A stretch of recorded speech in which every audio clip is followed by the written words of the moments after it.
panelists today both understand, of course, new media and social networking very well. But the question is, how well do our governments get it?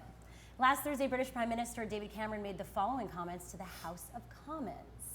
Mr. Speaker, everyone watching these horrific actions will be struck by how they were organised via social media. Free flow of information can be used for good, but it can also be used for ill.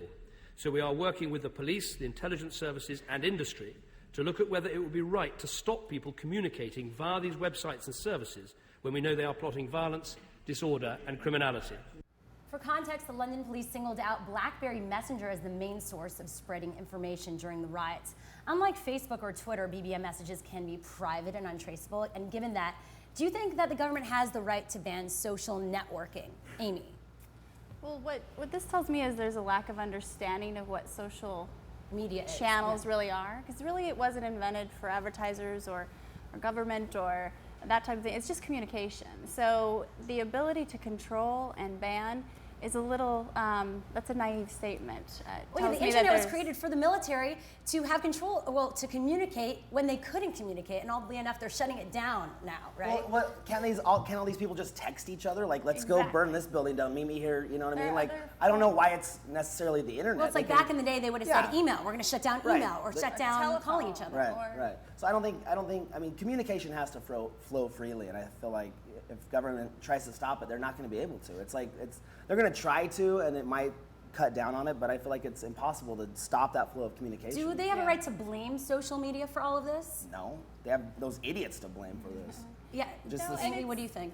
It is a bit of an equal opportunity space, and there's accountability involved with social media, and in order to think that you can manipulate and control this space, it's a little ignorant. Well, the interesting thing about this too is that the government is trying to ban social media, yet the police force is using it to their advantage. Exactly. They're disclosing the names, addresses, birth dates, and sentences of all the people that are being convicted. And they're also using Flickr. They took screen grabs from all these videos and posted on Flickr. One Twitter person said that it's ruined his Flickr experience because he goes to this Manchester page. Yeah, there is so the Flickr album, just so everybody knows, is called London Disorder Operation Withern, and as you said, citizens are posting screen grabs of surveillance videos that are taking of people breaking into stores and some of the things that other looters are doing. It's really interesting to see. It's a great way for good. I mean, you can now we have all those people's faces. Social media isn't the problem. I think humanity. Does that worry you of the way they're tracking you like that online? It reminds me of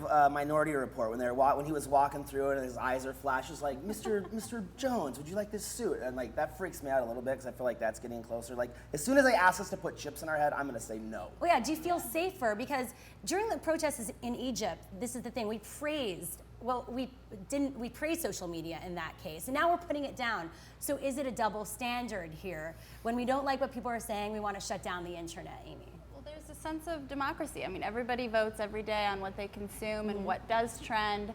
Scaling acts of good is actually more likely to happen than scaling acts of bad. Just looking at the stats and what, the most high-profile event on Twitter, the most tweets per second, was recently during the Women's World Cup final with over 7,100 tweets per second.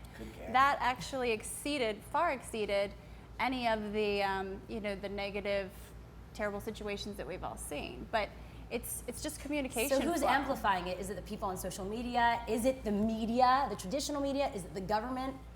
I think lack of understanding and people trying to control something they don't understand. And speaking of lack of understanding, it's actually happening here in the U.S. after cell service at 4 stations in San Francisco last Thursday was shut down to obstruct a possible protest. People are now tweeting #Mubartek and had police out in full force yesterday. This is a twit pic from Nick Bilton at the New York Times.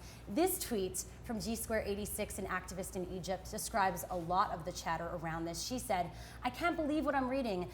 At Onbart. SWAT, riot police, cut off communication, ABC feed goes dead. Wow, Mubarak taught them well." Now, Shay, does that concern you at all? It's interesting. I mean, you look a little scared. I know, I'm like, that chick looks really hot, but like she could kick my butt. I like this lady in the background. Well, this doesn't feel like twit pig. Well, this doesn't feel like it would happen here, right? Right. It almost looks like it's staged, just like the way they're standing there, like, we're gonna kick your butt. Don't mess with us. Well, are you worried that what was happening in Egypt and Syria could happen here? It's like everyone's coming together. I don't know. I hope not. Something to think about, Jay. Yeah. I mean, I figure if you're just doing what you're supposed to be doing, then you don't have to worry about it. Like, if I walked up to those guys and said, I'm not doing anything wrong, I wouldn't worry about them beating me up. But this fact that social media made them think, people said it Yeah. wasn't going to be a violent protest, they were just protesting. That's unfair because, yeah, I mean, people should be able to. Amy, are sit you up. waiting to say something? Sorry. No, I can't stop staring at that lady. She's freaking me out. I just think on the flip side, if the proper knowledge and education is provided, and if the government was to embrace that as well as other entities to use it for function, because it's just like no difference than the telephone, but much more scalable, then we would see the positive benefits as much as the negative. And Definitely. Well, for a reflection of the positive use, as you mentioned, of social media, head to whatstrending.com and check out my Q&A with Dan Thompson, whose @Riot Cleanup Twitter account has over 80,000 followers in just 2 weeks.